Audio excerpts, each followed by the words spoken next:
señales de los últimos tiempos.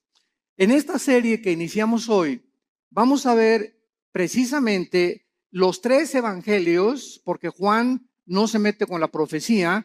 Vamos a ver Mateo 24, Lucas 21 y Marcos 13, que son los tres evangelios donde en estos tres pasajes el Señor Jesucristo es interceptado por sus discípulos después de estar viendo y maravillándose del templo que había levantado Herodes, y estaban con las piedras increíbles que valían con la moneda actual miles de dólares. Ante este escenario, los discípulos le hacen a Cristo cuatro preguntas que vamos a ver que se encuentran en los tres evangelios. Y Cristo comienza a desarrollar las respuestas de estas preguntas a través de los tres evangelios. Ahora bien, ¿por qué en tres evangelios se encuentran las respuestas de Cristo? Porque haz de cuenta que nosotros vemos un choque. Entonces yo veo el choque de frente como periodista y escribo, pues le sumieron toda la defensa delantera al carro. Otro periodista ve el choque del lado derecho. Él va a escribir, pues le sumieron la puerta y llegó hasta la puerta de atrás el choque. Otro periodista lo va a escribir de la parte de atrás, porque él vio el choque de la parte de atrás. Entonces, cuando se juntan los tres reportajes ante un juez, ¿verdad? O ante un erudito en accidentes, se puede llevar a una conclusión de quién tuvo la culpa y cuáles fueron las causas de este accidente. Entonces, de esta manera, los cuatro evangelistas, que son Mateo, Marcos, Lucas y el apóstol Juan, tienen los relatos de la Biblia de diferentes formas. ¿Por qué? Porque no vemos todos con la misma perspectiva, ni oímos igual cuando nosotros escuchamos algún mensaje. Por ejemplo, cuando algún predicador predica, tú le dices, ¿de qué habla el predicador? Y le preguntas a Juan, pues habló de esto y esto, él encontró una cosa. Y le preguntas a otra persona y te dice otro panorama del mensaje. ¿Por qué? Porque todos oímos de diferente forma, aunque es lo mismo, pero de perspectivas diferentes. Entonces, para que podamos entender por qué en tres evangelios podemos nosotros poner realmente el contexto del mensaje de Cristo de los últimos tiempos. Vamos a ver ahorita, vamos a leer dos pasajes, Mateo 24, del 1 al 3, y Lucas 21, del 5 al 7, para comenzar y tener el inicio de esta serie de conferencias que se los garantizo va a estar preciosa. He tratado de, así con lupa, con microscopio, examinar los versículos, profundizar lo más que pueda. Hemos dado muchos mensajes del Apocalipsis, de los últimos tiempos, de Daniel. Tenemos la serie de Daniel ahorita en la segunda conferencia, creo que es la 15ª conferencia de todo el libro de Daniel, versículo por versículo, pero nunca había yo compartido en mis 37 años que tengo de compartir la palabra de Dios, nunca había compartido con tantos detalles lo que en esta serie va a estar involucrado.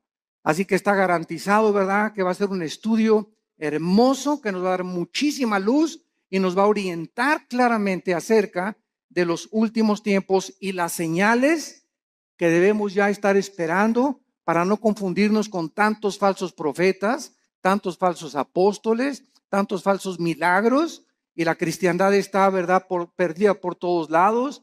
Me acaban de informar que en Europa acaba de haber un congreso donde un personaje del Vaticano fue el orador, un congreso cristiano.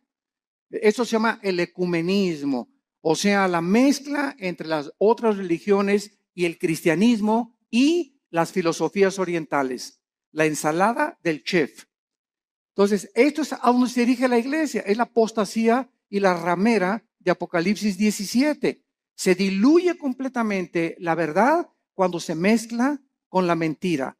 Entonces, la verdad de Dios, ¿verdad?, es inalineable. La verdad de Dios tiene una consistencia que no se puede mezclar con nadie. Por eso, la Biblia es la verdad.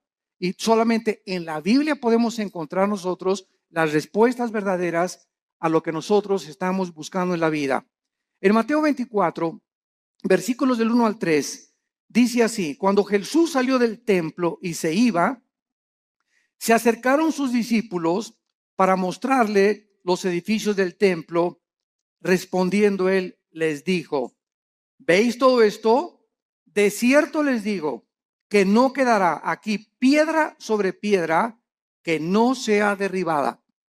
Y estando él sentado en el monte de los olivos, los discípulos se le acercaron aparte diciendo: dinos, ¿cuándo serán estas cosas? ¿Qué señal habrá de tu venida y del fin del mundo? Respondiendo él les dijo: mirad que nadie los engañe. Veamos ahora en Lucas, capítulo 21, versículos del 5 al 7, la otra perspectiva de Lucas, de cómo oyó lo que Jesús dijo.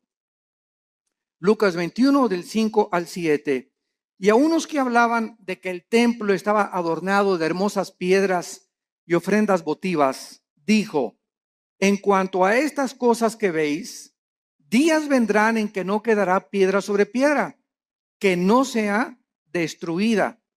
Y le preguntaron diciendo: maestro, ¿cuándo será esto? ¿Y qué señal habrá cuando estas cosas estén para suceder? Lo primero que ahorita cualquier estudiante de la Biblia acaba de captar es que son preguntas diferentes.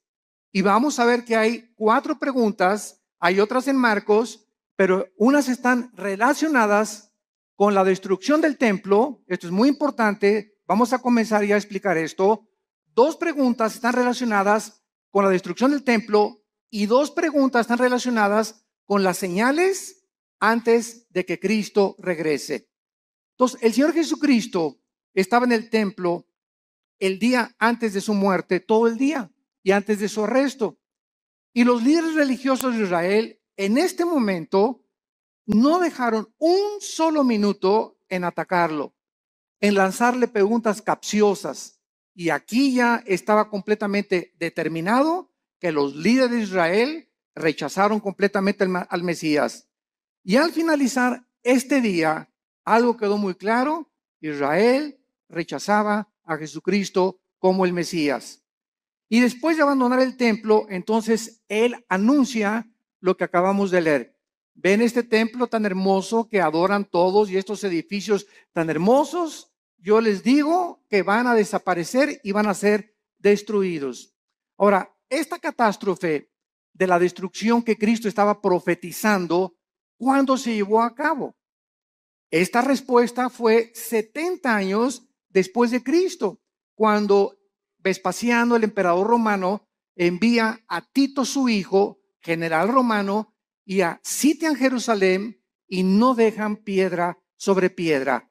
Esta consecuencia de la destrucción del templo era por el orgullo de los judíos, que estaban completamente ensoberbecidos por la belleza arquitectónica de ello y por haber rechazado al autor de la salvación y no la construcción externa que ellos comenzaron a adorar.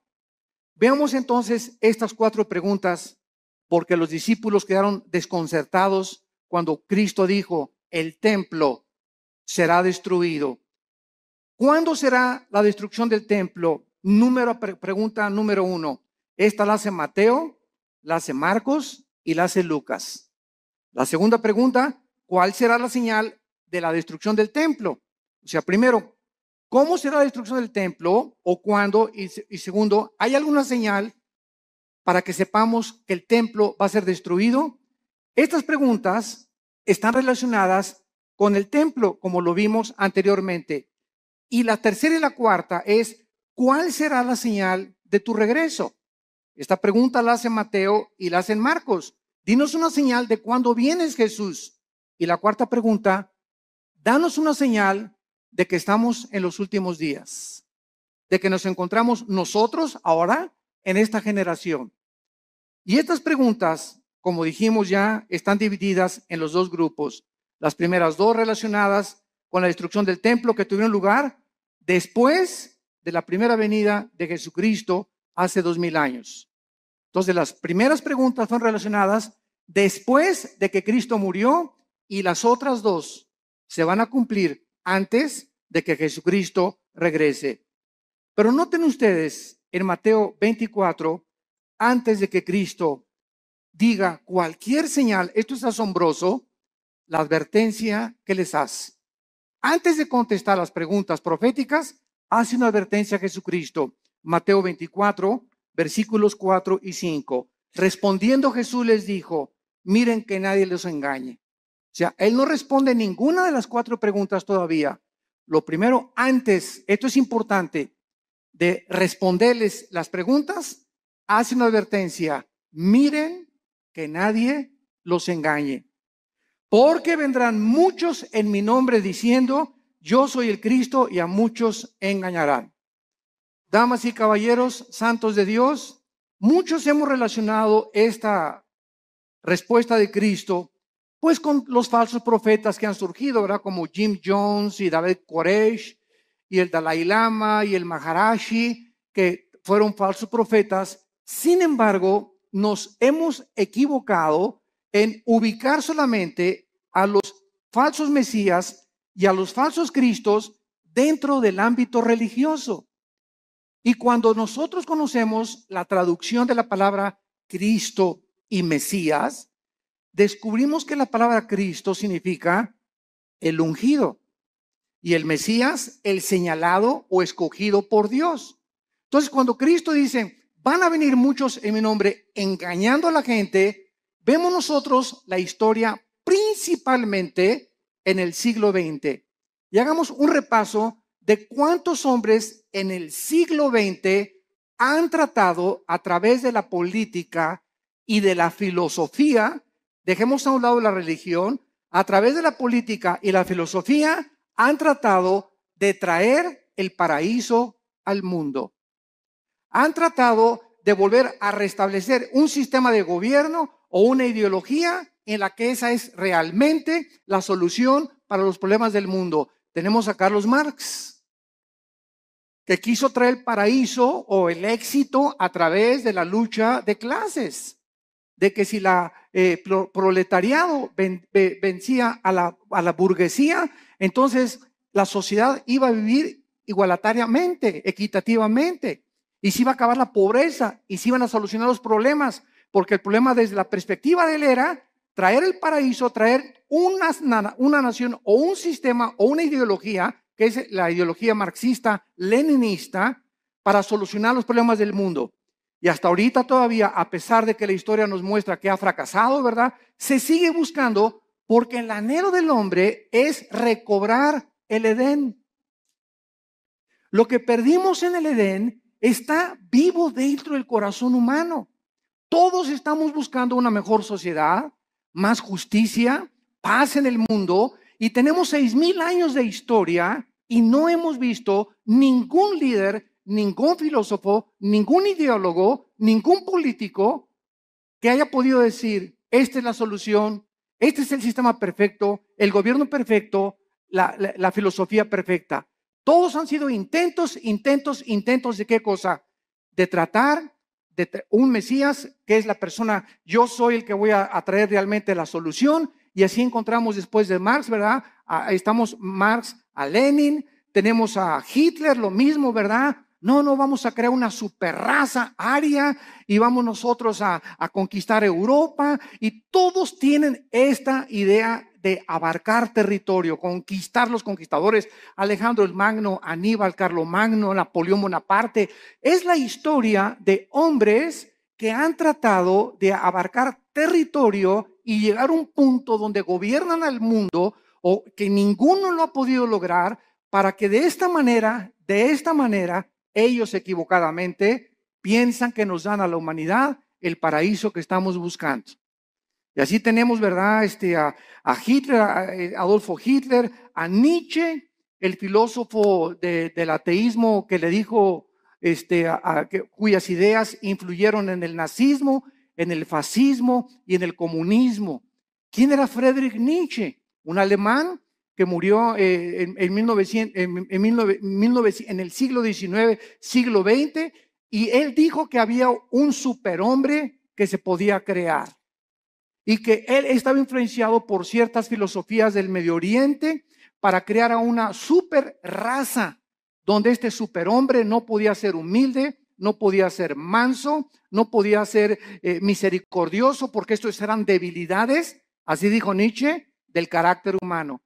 El nuevo hombre tenía que ser fuerte, no debería de llorar, debería ser macho camacho. Y estas ideas son las que Hitler adoptó. Y cuando Hitler leyó a Nietzsche, él quiso crear una superraza. Y dijo, nos impiden los judíos, los homosexuales y los negros. Y comenzó Hitler a matar a los homosexuales, a los negros y a los judíos. Solamente fueron más de 6 millones de judíos muertos en los hornos de Auschwitz y de toda Alemania.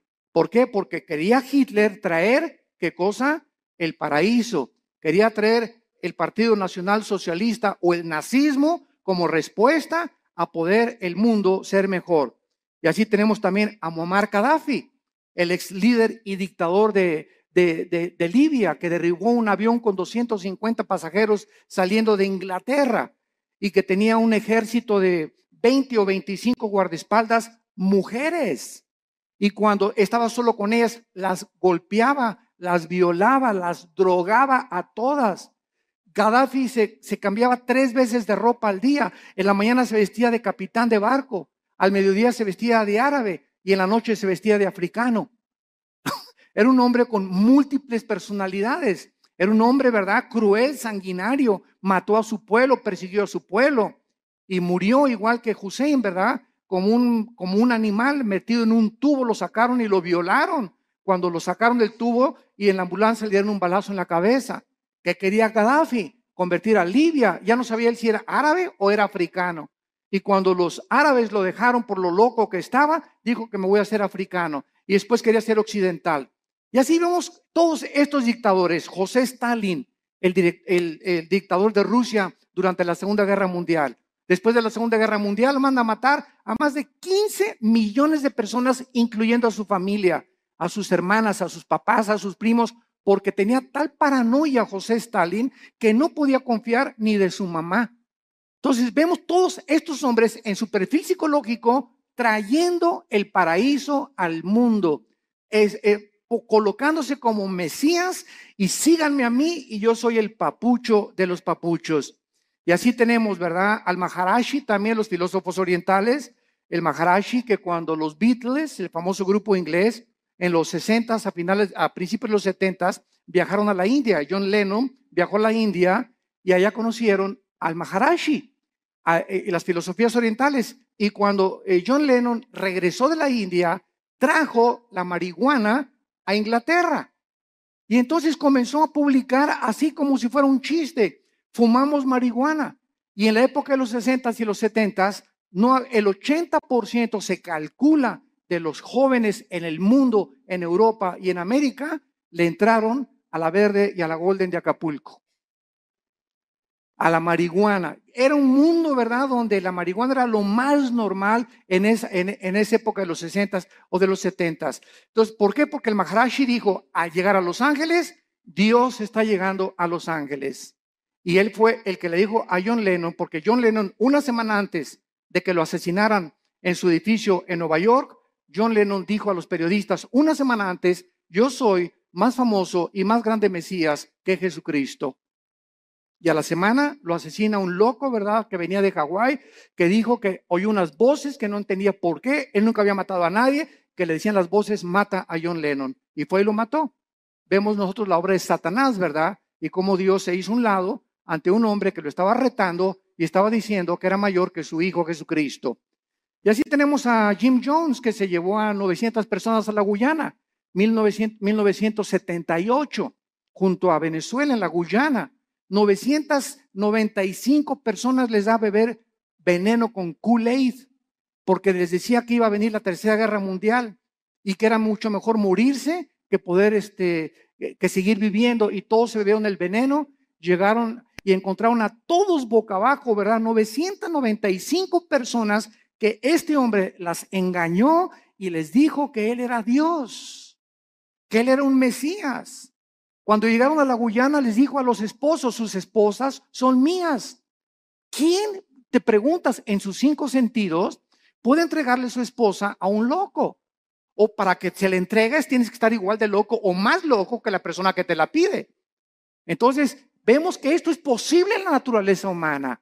que se llega a un grado donde se pierde completamente la coherencia, la racionalidad, la inteligencia, la lógica, y así encontramos cantidad de líderes que tienen un harén de 4 o 5 muchachas, y las muchachas están convencidas que él es el Mesías, como Charles Manson, el que mató a Sharon Tate, la esposa de Roman Polanski, en Los Ángeles, California, que comenzó Charles Manson a tener un ejército de muchachitas, se dormía con todas, y un día se levantó y dijo, tenemos que matar a una persona. Fueron a la casa de esta famosísima artista escena, Sharon Tate, la cuchillaron, estaba ahí embarazada, y pusieron puercos con sangre en las paredes. Claro que está ahorita en la cárcel, ¿verdad? Se tatuó aquí la suástica de Hitler, la tiene tatuada Charles Manson, y ¿verdad? Pues está completamente loco. Lo mismo, él quería establecer el paraíso con ese grupo de personas. Jim Jones quería establecer el paraíso allá en la Guyana, y todos estos hombres han tratado de decir, nosotros tenemos la solución. Y solo hay un hombre que dijo, yo soy el camino, la verdad y la vida. Un solo hombre ha atrevido a decirse, yo soy el camino, y lo ha demostrado con su vida, con su muerte y con su resurrección. Miren que nadie los engañe, porque vendrán cantidad de personajes políticos en el ambiente artístico, en el ambiente filosófico, en el ambiente religioso, ideológico, que van a traer disque soluciones y nuevas ideas para convencerlos que debemos de seguirlos a ellos. Y a muchos engañarán. Y así podríamos seguir con esta lista interminable de personas que Cristo, antes de contestar, nos advierte: cuidado cuando alguien diga, yo traigo la solución al mundo, o este sistema de gobierno es el adecuado, o esta forma es la adecuada, o el Maharashi, o el Dalai Lama, o el Jim Jones, o el Nietzsche, o filósofos, o Platón, o Sócrates. Cuidado con filosofías, dice Colosenses 2:8, que tienen su origen en los seres humanos. Todos nosotros somos seres humanos nacidos de papá y de mamá. Y todos nosotros no venimos del cielo como vino Jesucristo.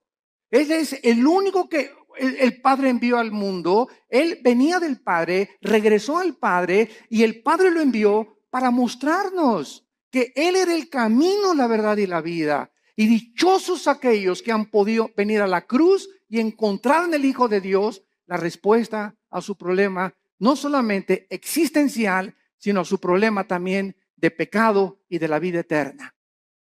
Yo recuerdo que todos estos personajes que les acabo de mencionar, los estudié antes de ser cristiano. Yo era un apasionado de la lectura. Me acuerdo de los 10, 11 años de edad. Dios lo pone en uno, ¿verdad? No me jacto de esto, pero siempre me gustó muchísimo leer desde la primaria. Y me encontraba, la directora me hablaba, ¿qué estás leyendo? Le decía, estoy leyendo las obras de Shakespeare, estoy leyendo Hamlet, estoy leyendo esto, Los tesoros de la juventud. Siempre me gustó mucho leer, y a los 12 o 13 años me apasionó todo lo que era la ideología y el marxismo y el leninismo y todas las filosofías orientales y los líderes religiosos y Mahoma y Buda, etcétera, etcétera. Y después de leer todo eso que leí, ¿verdad? Me encontraba a los 24, 25 años de edad completamente confundido, en un problema existencial tremendo. Me traté de quitar la vida más de 2 veces, ya no quería seguir viviendo, no encontraba la respuesta. Me di cuenta que este sistema era una hipocresía, que esta era una hipocresía, que las religiones eran una hipocresía, hasta que encontré a mi hermano Alejandro, que me dijo, Armando, quiero presentarte a un hombre. Le dije, ¿quién? Los he estudiado a todos. Y mi hijo se llama Jesús de Nazaret. Le dije, mira, de religión, inmediatamente lo ligué con la religión. No me hables de religión, le dije a mi hermano. Y mi hermano me contestó, Alejandro, que es pastor también, me dijo, no te vengo a presentar ninguna religión, te vengo a presentar un hombre, el único en la historia que ha dicho que es la resurrección de la vida, y el único que puede entrar a tu vida porque está resucitado, y su tumba está vacía, y puede cambiar tu manera de vivir, y darte una nueva orientación, un nuevo enfoque, una nueva perspectiva, verdaderamente para que descubras el propósito y la razón de tu vida. Y pues comencé a estudiar la Biblia. Y me acuerdo un día, ¿verdad? En 1974, caí de rodillas a las 5:30 de la mañana. Y le hablé a mi hermano Alejandro, y ven por mí. Llévame con ese misionero que te habló de Cristo. Ya no puedo. Y me acuerdo que en 1974, a las 5:30 de la mañana, estaba en la oficina de este misionero bautista norteamericano. caí de rodillas, él mostraba la Biblia, la paga del pecado y la muerte, la vida eterna es de Jesucristo, y cuando me comenzó a enseñar así la Biblia, sentí, ¿verdad? Como que saltaban las páginas, y al ver así la Biblia, como que las letras se salían, y sentí algo que nunca había sentido, y sentí una convicción de pecado, de lo sucio que estaba y de lo endemoniado que al grado de haber sido Pinocho junto con los que yo traía, que caí de rodillas llorando y le dije, Señor, perdóname, tú eres el Cristo y eres la razón por la cual yo nací y realmente tú tienes la respuesta a mi problema existencial. Te prometo que te sigo con todo mi corazón. Y en ese momento yo había llegado al final de mi búsqueda. Ya no tenía a nadie a quien buscar. Lo que realmente, el vacío que tenía yo, el vacío que han tenido todos esos líderes, el vacío que existe en la gente, es el vacío que solo Jesucristo puede llenar en tu vida y en tu vida y en tu vida. No hay nadie más, ni sigas buscando más, porque vas a seguir una búsqueda completamente vacía y completamente que no te va a satisfacer jamás. Cuando tú llegues a Jesucristo, has llegado al hombre que realmente tiene las respuestas a tu problema de dónde venimos, quiénes somos y a dónde nos dirigimos. Y es maravilloso, ¿verdad? Cuando estudiamos a Jesucristo, que venimos a estudiar una persona que nos da respuestas que trascienden completamente la lógica y la inteligencia humana. Y precisamente como él dijo, mis pensamientos no son vuestros pensamientos, ni mis caminos son vuestros caminos. Al venir a la Biblia, nos estrellamos, chocamos con la mente de Dios porque no es nuestra mente. Y por eso el hombre natural, como dice 1 Corintios 2, no entiende las cosas de la Biblia. Y llegan por acá y, ay, ¿por qué tanta sangre? ¿Y por qué Dios mandó matar a los cananitas? Y aquí hay una contradicción. Y aquí hay esto. ¿Por qué? Porque en su mente, en su actitud, no están buscando la verdad. Están tratando de encontrar errores que existen en su limitación intelectual. Entonces, el problema no es el problema de Dios. El problema es el problema de nosotros, que somos como caracoles, como garbanzos, como renacuajos comparados con la inmensidad de la mente de Dios. Y que si vamos a comenzar a caminar con Dios, tenemos que caminar de rodillas detrás de Él, de rodillas. No se puede, dicen que la puerta del cielo es una puerta chaparrita, porque solamente entran los que se arrodillan. Pero si quieres entrar parado, te vas a estrellar. Porque es la soberbia intelectual del ser humano la que le impide poder encontrar la verdad. Y fue la razón por la cual los líderes de Israel rechazaron a Jesucristo. Este viene a cambiar nuestra religión. Este viene a amenazarnos. Es una amenaza. Tenemos que eliminarlo, porque si no, no podemos nosotros seguir estableciendo el paraíso a través de las religiones. Y las religiones, todas las religiones, conducen a la muerte. Porque el cristianismo no es una religión, es una relación personal, viva, dinámica, orgánica con alguien que vive en este momento y que quiere entrar a tu vida. Muy bien.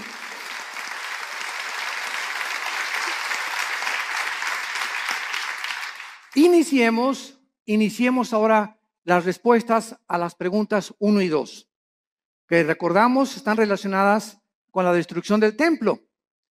El Señor Jesús no contestó estas primeras dos preguntas en Mateo 24, pero lo hizo claramente en Lucas 21 y en Marcos 13, en cuanto a cuándo sería la destrucción del templo. Y estos pasajes que vamos a leer ahorita son claramente distinguidos de los últimos días, o sea, en respuesta a cuándo se iba a destruir el templo, vuelvo a repetir, sucedió antes de que él regresara y después de su muerte. Las otras dos preguntas tienen su respuesta hasta antes de que él venga en su segunda venida. Las señales del fin del siglo y las señales del regreso del Hijo de Dios. Vamos a Lucas 21 y veamos otra vez la pregunta de los discípulos. Versículo del 12 al 19. Y vean ustedes la respuesta que da Jesús en Lucas. No la dio en Mateo, la dio en Lucas esta pregunta. Esta respuesta a esta pregunta. Lucas 21 del 12 al 19. Pero antes de todas estas cosas, os echarán mano y os perseguirán y os entregarán a las sinagogas y a las cárceles y seréis llevados ante reyes y ante gobernadores por causa de mi nombre. Y esto será ocasión para dar testimonio. Proponer en vuestros corazones no pensar antes cómo habéis de responder en vuestra defensa, porque yo os daré palabra y sabiduría, la cual no podrán resistir ni contradecir todos los que se opongan. Mas seréis entregados aún por vuestros padres y hermanos y parientes y amigos, y matarán a algunos de vosotros. Y seréis aborrecidos por todos por causa de mi nombre, pero ni un cabello de vuestra cabeza perecerá. Con vuestra paciencia ganaréis vuestras almas. Muy bien, vemos nosotros que cuando no entendemos qué respuesta está dando Jesucristo, creemos que esto se aplica para nuestra época. Y esta respuesta de Cristo, ¿verdad? Estos versículos describen lo que sucedería antes de la destrucción del templo. O sea, entre la muerte de Cristo y la destrucción del templo pasaron 70 años, porque fue en el año 70 después de Cristo cuando el general Tito, los romanos, arrasaron Jerusalén. Entonces Cristo está describiendo ahorita lo que iba a suceder inmediatamente después de su muerte y antes de la destrucción del templo. Y les advierte claramente, escuchen esto, abran los oídos, esto es a los judíos, porque fue en Jerusalén y en Samaria donde el evangelio comenzó a propagarse, les advierte de la gran persecución que vendría contra ellos. Nota en el versículo 12 de Lucas 21 la palabra sinagogas. Aquí, por esta razón, esta palabra es una clave para descubrir que está hablándoles a los judíos, porque está diciéndoles, los entregarán sus propios hermanos. Los mismos judíos, vamos a verlo más tarde, en el libro de los Hechos, fueron los judíos los que comenzaron a perseguir a los seguidores de Jesucristo.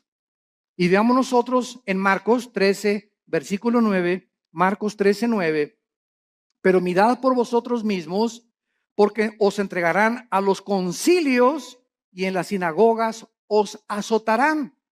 Marcos también responde y les dice a los judíos, usando la palabra concilios, que era un concilio, las cortes de los judíos, los lugares donde los judíos juzgaban a los judíos. Entonces, tanto Marcos como Lucas está diciéndonos, ¿verdad?, que antes de la destrucción del templo, ellos iban a ser perseguidos. Veamos rápidamente esto en el libro de los Hechos. El apóstol Pablo fue llevado ante Félix, el gobernador romano, para ser interrogado. Hechos 23 y Hechos 24. Y después Pablo apeló para ir al César. Hechos 25. Después de la destrucción del templo, los judíos continuaron siendo perseguidos, los judíos, por muchos siglos. Pero miles de judíos se convirtieron a Cristo durante los primeros siglos. Veamos rápidamente algunos ejemplos. Hechos 2:41. Así que los que recibieron su palabra, está hablando de los judíos, fueron bautizados y se añadieron aquel día como 3,000 judíos convertidos inmediatamente después de la resurrección. Capítulo 4, versículo 4 del libro de los Hechos.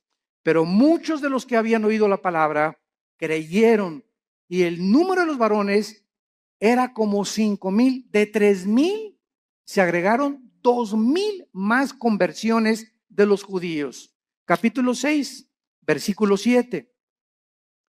Y crecía la palabra del Señor, y el número de los discípulos se multiplicaba grandemente en Jerusalén, y los sacerdotes, muchos también de ellos, obedecían a la fe. Capítulo 21, versículo 21 del mismo libro de los Hechos. Y dice así: cuando ellos lo oyeron, glorificaron a Dios y le dijeron: ya ves, hermano, cuántos millares de judíos hay que han creído y todos son celosos por la ley. Pero al mismo tiempo que miles de judíos se convirtieron, fueron también los mismos judíos los que comenzaron a perseguirles a ellos. Y amados santos de Dios, sucede lo mismo dentro del cristianismo. Los ataques más grandes que tenemos en la iglesia cristiana son de muchos que se dicen nuestros hermanos en la fe. Qué triste, ¿verdad? Y yo ya llega un momento, ¿verdad? Que ya ni me meto a ver todas las cosas que sacan en internet, que un hermano atacó a otro y que este cantante le dijeron esto y que por aquí, por allá, y dando un espectáculo al mundo horrible, ¿verdad? Porque esto no debe de ser. La ropa sucia se lava en casa y la regla es entre nosotros. ¿Tienes algo contra ese cantante? ¿Tienes algo contra ese pastor? No lo ventanees. ¿Por qué? Porque damos mal testimonio al mundo.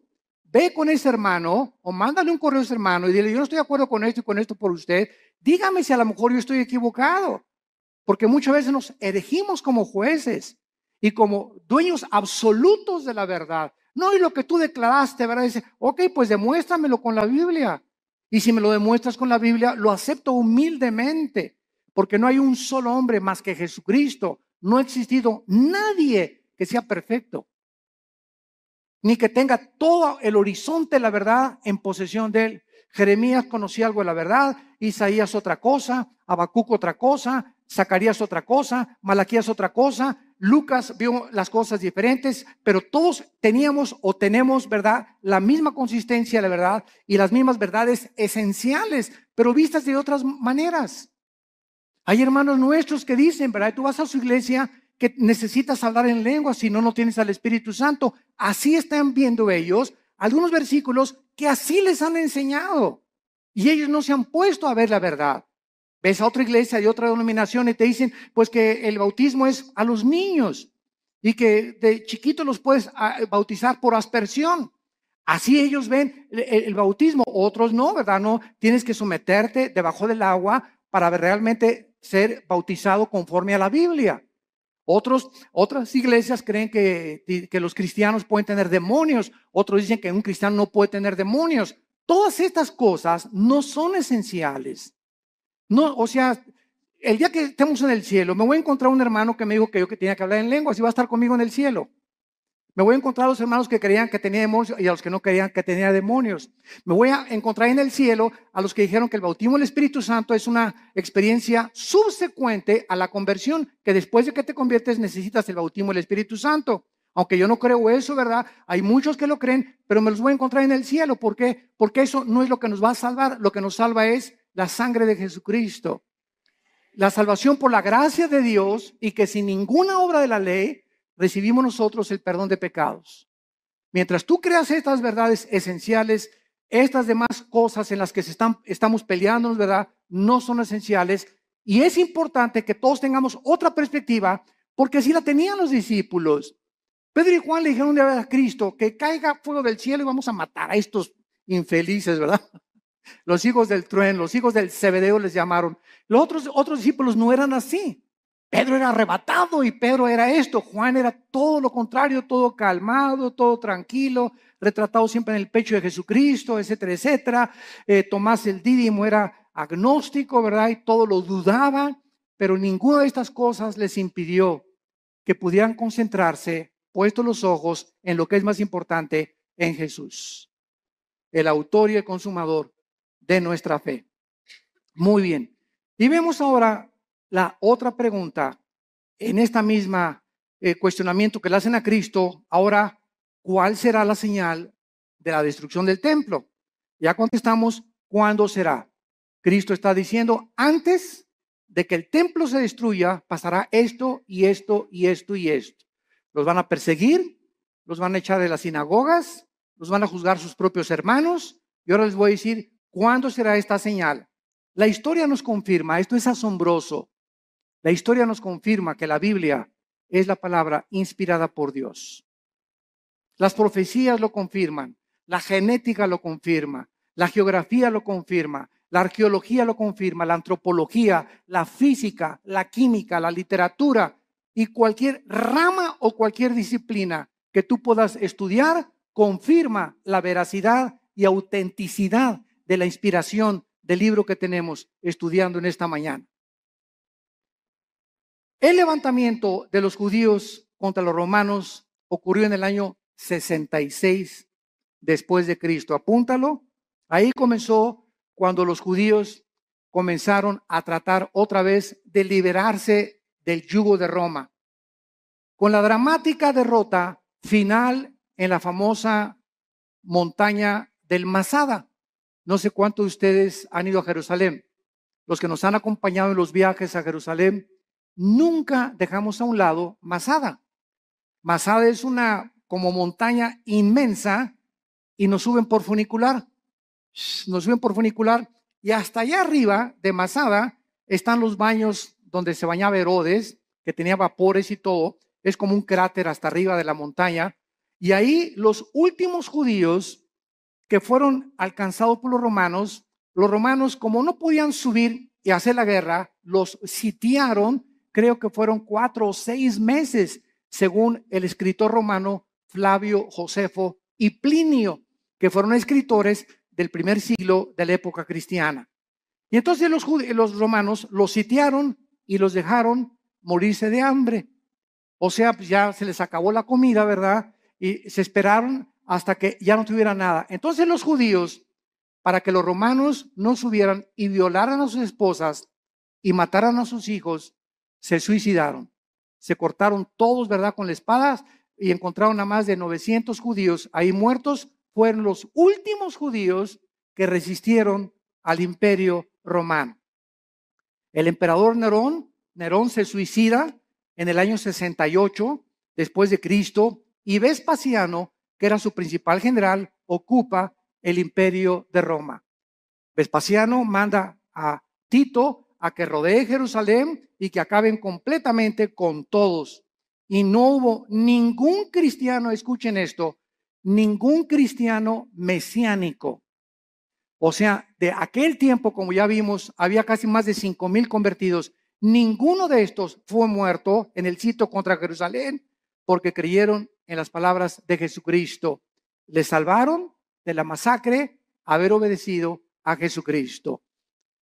Ahora veamos también nosotros, ¿verdad?, que el término en Lucas 21:24, vayamos a Lucas 21:24, hay una profecía que hasta este momento se está cumpliendo. Y el escritor romano Flavio Josefo, como citamos anteriormente, escribió que casi 100,000 judíos fueron tomados como esclavos y vendidos en varios lugares dentro del imperio romano. Son los que, cuando sitió Jerusalén Tito, sobrevivieron y fueron casi 100,000 judíos. Y entonces vino lo que se llama la diáspora, ¿verdad? Los mandaron a todas partes del mundo en los 5 continentes. Y vean la profecía de Cristo, Lucas 21:24, y caerán a filo de espada. ¿Cuándo se cumplió? En el año 70 después de Cristo. Y serán llevados cautivos a todas las naciones. Se cumplió después del año 70 hasta 1948, que se independizó Israel. Y andas ahí buscando a Nostradamus. ¿Qué dice Nostradamus? Jesús, María y José y el burrito que los acompaña. Cada cosa que Jesucristo profetizó, la historia lo confirma. Y escuchen esto, y Jerusalén, esto es asombroso, será hollada, o sea, pisoteada por los gentiles hasta que los tiempos de los gentiles se cumplan. El tiempo de los gentiles, esto es muy importante para los estudiantes de la Biblia. El tiempo de los gentiles designa un periodo en el cual los imperios no judíos, los imperios mundiales, tendrían el poder o el control de la nación de Israel, y comenzó el tiempo de los gentiles en el año 586 antes de Cristo, cuando el rey Nabucodonosor invade Jerusalén y se lleva al exilio a miles de judíos. Desde el año 586 hasta 1948, para ser exactos, el 14 de mayo, la nación de Israel, después de casi 2,000 años de haber sido dispersada por todos los continentes, para que se cumplieran las palabras de Jesucristo. Ante los ojos expectantes del mundo se reúne Israel y el 14 de mayo se declara la libre nación soberana independiente de Israel. Ninguna otra nación en el estudio de la sociología, en el estudio de la historia, en el estudio de la antropología del ser humano, en ninguna otra nación, ni tribu, ni lengua en la historia del mundo sucedió lo que sucedió con la nación de Israel. Ahora entendemos nosotros los estudiantes de la Biblia cuando nos preguntan, ¿y por qué Israel? Y ahí viene la envidia. ¿Y por qué este trae este carro? ¿Y por qué este trae esta casa? ¿Y por qué? Y la envidia nos corroe y la envidia siempre está, ¿por qué no tengo yo lo que esa persona tiene? Y sabemos la respuesta, simplemente porque Dios escogió a Israel para que los ojos del mundo se concentraran en esta nación y pudiéramos ver nosotros, esta generación que ahorita está escuchando estas palabras, que somos la generación le llaman en inglés los baby boomers, los que nacieron del 45 más o menos a nuestros años, o los del 70 o 70, 80, o naciste en los 90, 60, pero tú eres testigo de que en el 48 Israel regresó conforme a profecías de hace 2500 años y las palabras de Cristo hace 2000 años. Entonces, esta es la razón por la cual Dios escogió a Israel, no porque sean más inteligentes, ni simplemente para que se concentraran las profecías de los últimos tiempos y nosotros, los estudiantes de la Biblia, los que estamos buscando qué tiempo estamos viviendo y en qué generación nos encontramos y cómo debemos de vivir en estos tiempos, ver que Israel es el termómetro de Dios.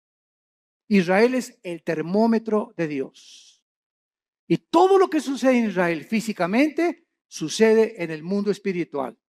Y así como Israel está siendo ahorita amenazada, nunca en la historia, desde hace 2000 años, la iglesia se había visto tan amenazada como en el siglo XXI.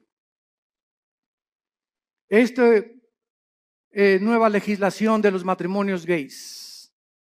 La nueva legislación, escuchen, están las Naciones Unidas por declarar que Jerusalén no pertenece a los judíos, la van a declarar. Hace una semana lo dictaminaron la ciudad internacional. Les van a quitar a los judíos Jerusalén. El Papa acaba de reconocer, Francisco acaba de reconocer a Mahmoud Abbas, el líder del grupo terrorista más grande en el Medio Oriente, después de ISIS, que es el ángel de la paz. Y que merecen tener un Estado palestino. Entonces, están pasando cosas en el mundo que dicen, no es posible que esto suceda. Y por si fuera poco en México, se nos escapa el Chapo Guzmán. Y todavía para rematarle, ¿verdad? Corren al pobre del Piojo Pérez. Herrera, digo. Están pasando tantas cosas, ¿verdad? Tanto en el ambiente deportivo, cuando el ambiente dices, no es posible, no es posible, no es posible, esto es posible. Y cosas así, ¿verdad? Yo recuerdo en 1960, 70, cuando declararon a Yasser Arafat el Premio Nobel de la Paz.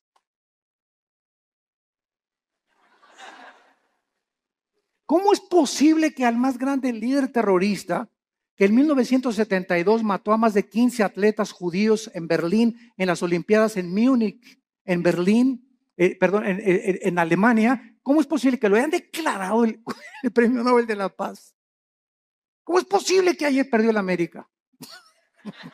Es otra cosa, ¿verdad? Después nos peleamos por eso. Bueno, vemos entonces claramente que Jesucristo está hablando claramente y ahora va a contestar las preguntas 3 y 4.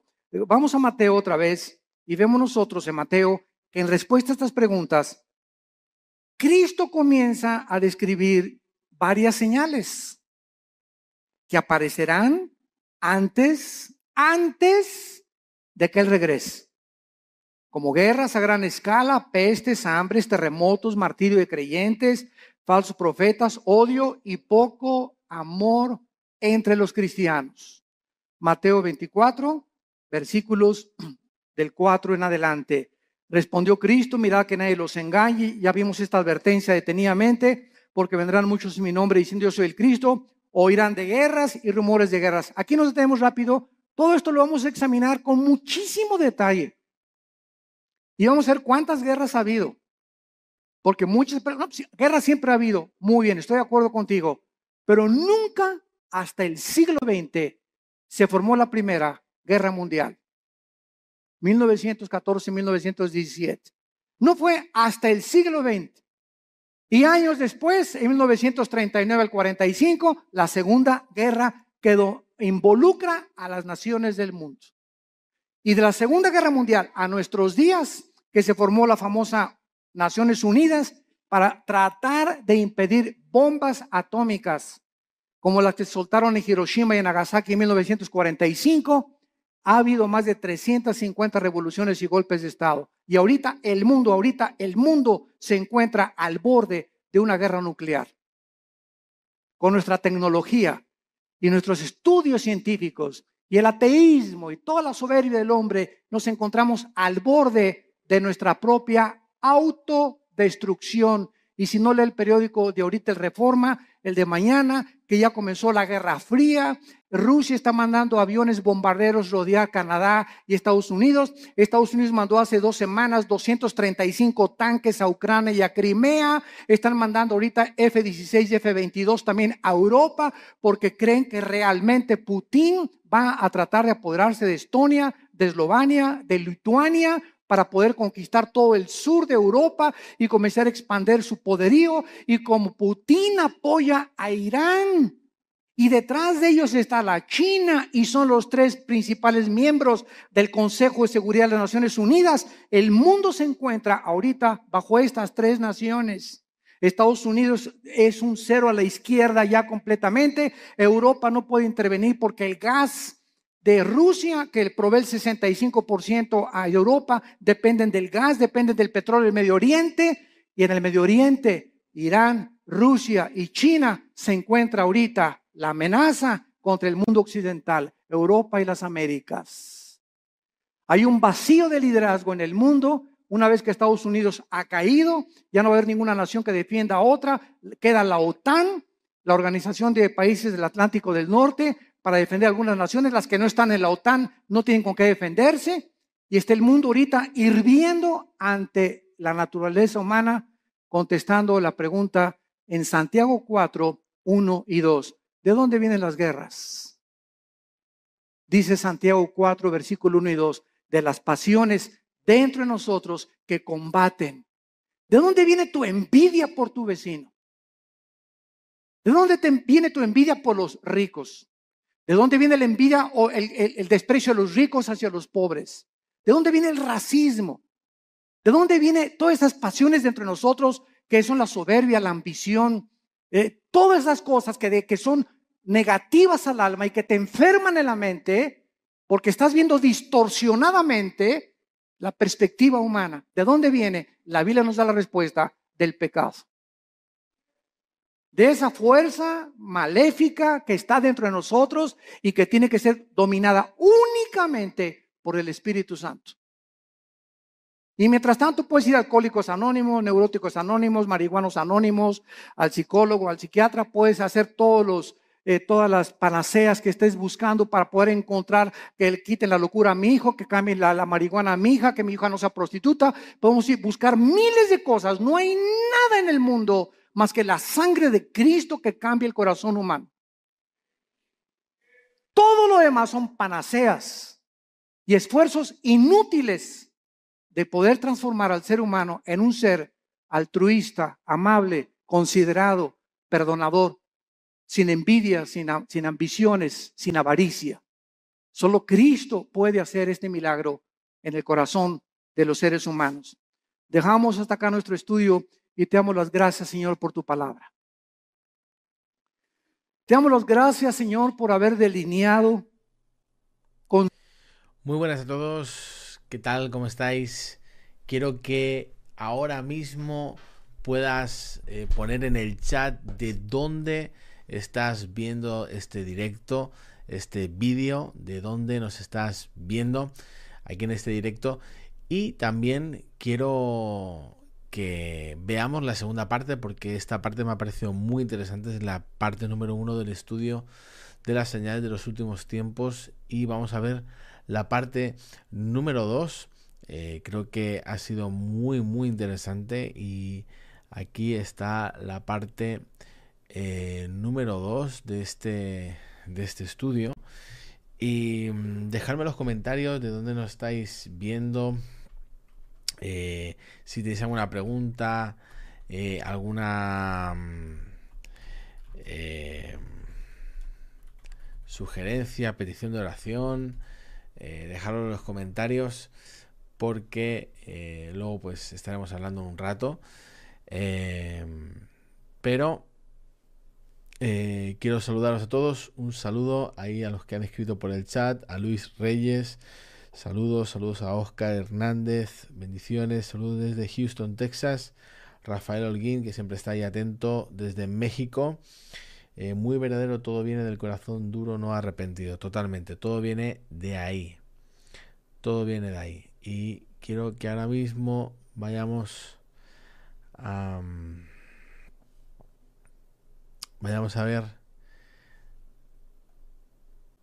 De los últimos días. esta Esta es la segunda parte de esta serie. segunda parte. Y estamos precisamente a la luz y la relevancia de todo lo que está pasando alrededor en las naciones.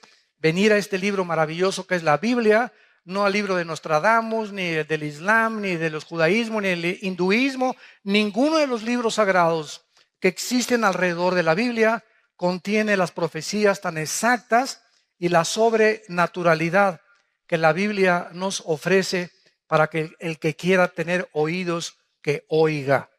Porque si ya no creen a esto, como dijo Jesucristo, ya no creerán ni aunque alguien se les aparezca de entre los muertos.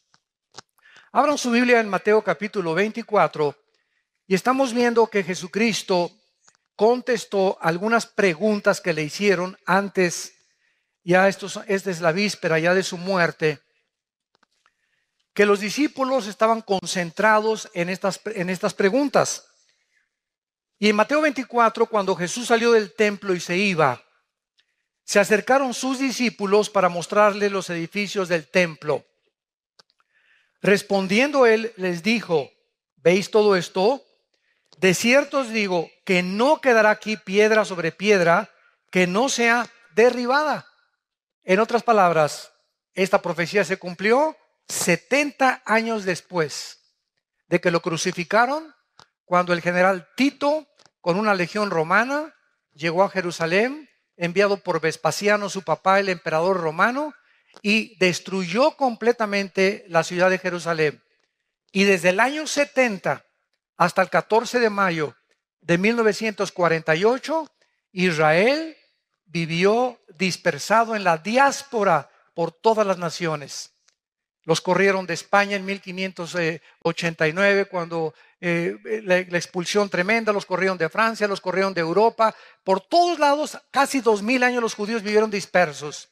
Y hasta 1948, que regresaron a su tierra, el reloj profético de Dios se comenzó otra vez a echar a andar, porque las profecías finales de la Biblia no podían comenzar a hacer una realidad hasta que Israel regresara físicamente a su tierra. Entonces Cristo les profetiza que ese templo, ¿verdad?, tan maravilloso que admiraban, con alfombras persas y candiles franceses, y quién sabe Herodes cuántas bellezas arquitectónicas puso al templo, no quedó piedra sobre piedra. Y estando él sentado, versículo 3, en el monte de los Olivos, los discípulos se le acercaron aparte diciendo: observemos las preguntas que le hicieron. Dinos, número 1, ¿cuándo serán estas cosas? 2, ¿qué señal habrá de cuando tú regreses, de tu venida? Y 3, ¿qué señal hay de que el fin del mundo o el fin de la historia ya se acerca? Vemos que en respuesta a estas preguntas, Cristo comenzó a describirles algunas señales que a continuación vamos a mencionar, como guerras en gran escala, pestes, terremotos, martirio de creyentes, falsos profetas, odio y el amor entre los cristianos. poco a poco se iba a desvanecer. Además, el evangelio sería predicado en todas las naciones y entonces vendría el fin. En el versículo 8, Cristo les dice que esto sería el principio de los dolores. O sea, no existe ninguna duda de que nos encontramos en el 2015, en el siglo XXI, en el principio de los dolores. Nunca en la historia, como en el siglo XX, se juntaron las naciones para combatir unas contra otras en la Primera Guerra Mundial y en la Segunda Guerra Mundial. 1914, 1917, 1939, 1945. Después de las dos guerras mundiales en el siglo XX, siempre ha habido guerras en la historia, pero nunca como Jesucristo lo profetizó, nación contra nación, o sea, unos contra todos. Y además vemos nosotros que hubo más de 270 revoluciones después de la Segunda Guerra Mundial. Y la Liga de las Naciones, que se conformó después como la Organización de las Naciones Unidas, se unieron para tratar de evitar una tercera guerra mundial. Y ahorita, en septiembre del 2015, el mundo se encuentra al borde de una tercera guerra mundial. Y como foco y el centro del conflicto es el Medio Oriente, tal como la Biblia lo profetizó. Que la tercera guerra mundial se llevaría a cabo y tendría su origen en la región geográfica donde ahorita es una olla hirviendo: Siria, Irak, Irán. Hace 3 días los rusos están comenzando a enviar helicópteros y jets a Siria, porque el gobierno de Rusia tiene que apoyar el gobierno del presidente sirio Assad. Porque Rusia tiene que defender a que no derriben a Assad. Y la razón por la cual hay esta guerra civil ahorita en Siria es la razón por la cual, escuchen, más de 4 millones de refugiados están por todas las naciones de Europa huyendo. Con lo que traen en la mano nada más, con sus niños, con 2 o 3 naranjas, ni colchón, ni cama, ni cojín, nada absolutamente, ni una cuenta del banco, ni $3, con lo que pueden. Millones ya. Austria y Hungría tuvieron ya que cerrar las fronteras. Ya no les caben los refugiados. Inglaterra va a recibir 25,000, Alemania va a recibir 20,000, Estados Unidos va a recibir 10,000. Los únicos que no quieren recibir refugiados son los países árabes, que son sus hermanos. A Arabia Saudita le cerró la puerta a 0 refugiados. Qué increíble, ¿verdad? Que esto esté sucediendo en el pleno siglo XXI. ¿Y saben ustedes lo que significa esto? Que todos estos millones de refugiados que están entrando a Europa, principalmente, la mayor parte de ellos musulmanes, hay una infiltración de ISIS, como no se imaginan. Estados Unidos va a recibir a 10,000. México, ¿verdad? Ya tenemos suficientes los que entran por Guatemala. Y los que llegan de otras, de Centroamérica, que quieren llegar hasta Estados Unidos. Pero lo que significa esto es lo que la Biblia dice. Hace 4 o 5 años, por cada europeo que nacía, nacían 7 musulmanes. O sea, se reproducen como conejas las musulmanas. Y lo hacen a propósito. Ellas no tienen métodos anticonceptivos, ni mucho menos. Los europeos ya no quieren tener hijos. Todo esto para que ustedes comiencen a asimilar el panorama del mundo que estamos viviendo. No es el mundo de Chapultepec nada más. Hay que cobrar conciencia de qué es lo que está pasando en el mundo para que la Biblia pueda cobrar relevancia y podamos entender que Dios quiere que nosotros no seamos sorprendidos como ladrón en la noche. Pero muchos no saben, ¿verdad? No salen de sus telenovelas. Entonces, ¿qué es lo que significa esto? Que Europa en 10 años será un continente musulmán. En Inglaterra hay más iglesias musulmanas, mezquitas, que iglesias cristianas y católicas. Nada más en Inglaterra. Compraron todas las iglesias cristianas y evangélicas, la mayor parte que existen en Inglaterra y en el Reino Unido. Ahora, ¿qué pasa si Europa se convierte en todo musulmán? Es interesante que la Biblia nos muestra que el anticristo va a surgir de la región de Siria e Irak en el capítulo 8 de Daniel. Los que estamos estudiando Daniel lo hemos comenzado ya a descubrir. El anticristo no va a surgir de España, no es el príncipe Felipe, ni Barack Obama, ni es el Papa, etcétera, etcétera. El anticristo va a surgir entre Siria e Irak. Y el anticristo va a ser judío musulmán. ¿Cómo está eso? Había un debate hace 3 o 4 años. A mí que me ha gustado siempre escudriñar la escatología bíblica, o sea, las profecías. Mis hermanos teólogos, escatólogos, la escatología es la rama que estudia en la teología las cosas finales. Escatos, fin, logos, tratado, conocimiento. Entonces, cuando hablas tú de un escatólogo o la escatología, es lo que se estudia de los tiempos finales. Entonces, estábamos estudiando hace 4 o 5 años todavía de que el anticristo, por ejemplo, decían, bueno, dice la Biblia en Daniel 11, 35 y 36 al 38, que el anticristo no hará caso del amor de las mujeres. Número 1, está comprobado que el anticristo tiene que ser un homosexual. Él no va a tener tiempo ni siquiera de las mujeres. Va a ser un homosexual el anticristo. Número 2, dice también en Daniel 11, 35 en adelante, que el anticristo no hará caso de los dioses de sus padres, porque es la palabra Elohim en el original hebreo. Entonces, no, es que el anticristo tiene que ser judío. Y Génesis 49 dice que saldrá de la tribu de Dan, porque es como serpiente que hace caer al caballo. Entonces, hay infinidad de versículos que apuntan a que el anticristo era judío, pero también hay cantidad de versículos, y aquí es donde viene la discrepancia, de que al anticristo se le llama en Isaías 10, en Isaías, otros capítulos, en Ezequiel, se le llama el asirio. El asirio se le llama al anticristo. Entonces, ¿cómo podemos compaginar? Fíjense lo que es de maravilloso la Biblia, ¿verdad? Tenemos una pieza, un rompecabezas, pero asirio o judío, no puede ser las dos cosas. Y ahora sabemos, ¿verdad?, que aparece otra cosa que sí puede ser. ¿Por qué?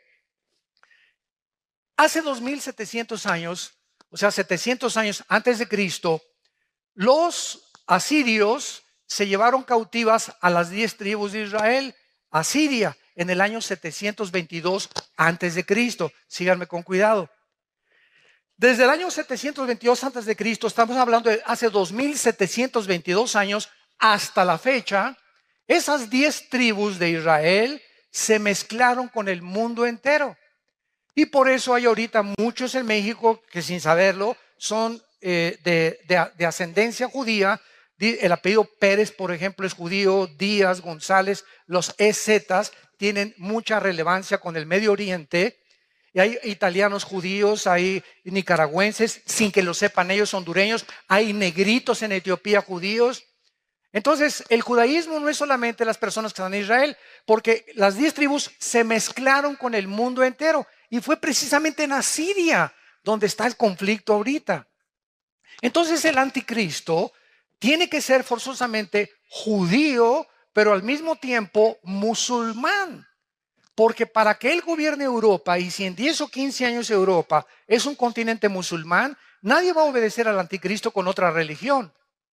Además, en Apocalipsis 20, versículo 3 y 4, dice que el anticristo va a decapitar a las personas, y la única religión que le corta la cabeza a la gente son los musulmanes, el Islam. Y es precisamente lo que Bagdadi, el jefe de ISIS, ahorita en Irak, está haciendo, decapitando a todas las personas. O sea, ¿qué instrumento usará el anticristo? No va a usar la silla eléctrica, no va a usar el fusilamiento, no va a usar la horca. Para los que se nieguen a sellarse con el 666, el anticristo va a usar la decapitación. Y es interesante que se acaban de comprar más de 1 millón de guillotinas en Europa. Y Estados Unidos adquirió 125,000 guillotinas en los últimos 2 años. La pregunta es, ¿para qué? ¿Para qué? Todo se está completamente conformando tal como la Biblia lo profetizó. Y Cristo quiere, a través de estas señales que estamos estudiando, y va a ser maravillosa esta serie, que veamos con versículo por versículo, con lupa, con microscopio, examinando la relevancia de los acontecimientos internacionales, buscando en la Biblia si coinciden con las profecías bíblicas, para unir las piezas del rompecabezas, para tener un panorama mucho más claro, para que podamos entender en qué tiempos nos encontramos. Y no son tiempos de temor, son tiempos donde al saber que está más cerca que nunca nuestra redención y que Jesucristo ya no tarda, es más rápido de lo que nos imaginamos, viene por nosotros, hagamos firme nuestra vocación y elección. ¿Verdad? Nos acerquemos más y más al Señor.